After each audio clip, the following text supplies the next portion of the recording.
33 বছরে আমি কোনোদিন কেসা কাহিনী বলিনি। 33 বছরে আমি কোনোদিন কোনো দলকে নিয়ে কথা বলিনি। 33 বছর আমি কোনোদিন সরকারকে নিয়ে কথা বলিনি। আমি কথা বলছি আমার বাপ মা তোমার বাপ মাকে নিয়ে, আমার ছেলে মেয়ে তোমার ছেলে মেয়েকে নিয়ে। এরা যদি সংশোধন হয় তাহলে যথেষ্ট। সম্মানিত দিনী ভাই বোন, আল্লাহর নবী বলছেন কুল্লু নাফসিম মিন বানি আদম সাইয়্যিদ, আদম সন্তানের সবাই সর্দার। ও রাজুলু ফি বাইতিহি সাইয়্যিদুন, বাড়ির মালিক ছেলে মেয়ের বাপ ও হলো কর্তা। অল মারাতু সাইয়্যিদা ফি বাইতি যাওজিহি, স্ত্রী তোমার মা এ হলো কর্ত্রী। নিজের কাজ করে যে তাকে বলে কর্মী, অপরের কাজ দেখে যে তাকে বলে কর্তা। নিজের কাজ করে যে তাকে বলে কর্মী, অপরের কাজ দেখে যে তাকে বলে কর্তা। নিজের কাজ করে যে তাকে বলে কর্মী, অপরের কাজ দেখে যে তাকে বলে কর্তা। তো তোমার মা চুলের খোপা বেঁধেছে পিছন দিকে নিচু করে, আর তোমার বোন খোপা বেঁধে রেখেছে উপরে, যেটা বক্র উটের মতো নিন্দা করা হয়েছে। আল্লাহ নবী কঠোর নিন্দা করেছে। তো এখন তোমার মা তাকে কিছু বলল না। বলো তো তোমার মা এখন কর্মী না কর্ত্রী না কোনটা? কর্ত্রী নয়। তোমার মায়ের পরিবারকে কবর দিয়েছে। তোমার মা জানে না কর্ত্রী কাকে বলে।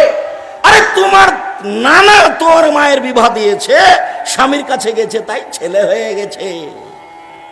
ও আসলেই জানে না ছেলেকে কি করতে হবে। বাপে বিবাহ দিয়েছে, স্বামীর কাছে গেছে, তাই ছেলে হয়ে গেছে। এর নাম মা। মা হচ্ছে স্ত্রী, যে ছেলে মেয়েকে শক্ত হাতে লালন পালন করতে পারে। বাপ ওই যে স্বামীকে কন্ট্রোল করতে পারে, স্ত্রীকে কন্ট্রোল করতে পারে। চোখ যেভাবে ঘুরে বউ সেভাবেই চলে, তার নাম ক্ষমতা। চোখ যেভাবে ঘুরে বউ সেভাবে চলে, তার নাম ক্ষমতা। রাসূল সাল্লাল্লাহু আলাইহি ওয়াসাল্লামের কথাকে মূল্যায়ন করতে শিখতে হবে। এই কথাই ঠিক। রাসূল সাল্লাল্লাহু আলাইহি ওয়াসাল্লাম বলেছেন স্বামী তাই তো যে মানের খায় সে মানের খাওয়ায়। স্বামী তাই তো যে মানের কাপড় পরে স্ত্রীকে সে মানের কাপড় পরায়। স্বামী তাই তো বউকে কখনো কটু কথা বলে না। বলে না বউকে তোমার ঠোঁটটা মোটা, বলে না বউকে তোমার রংটা কালো, কোনো সময় বউয়ের নিন্দা করে না। তাই তো ভদ্র স্বামী। 4, কোনো সময় মারা লাগলে মুখের ওপরে মারে না, তাই তো ভদ্র স্বামী। 5, তাই তো শক্তিশালী স্বামী। আল্লাহ তাজরা ইল্লা ফিল বাইতে, বাড়ি ছাড়া তাকে কোথাও যেতে দেয় না।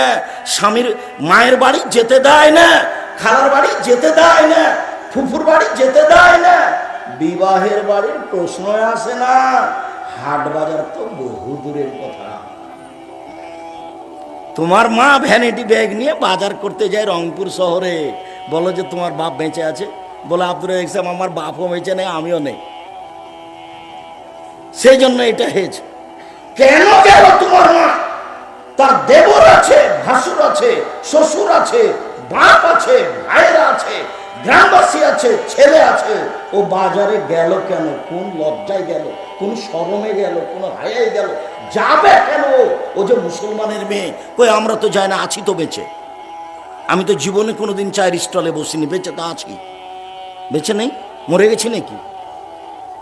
চায়ের স্টলে বসিনি সেই জন্য মরে গেছি? ভুল হিসাব।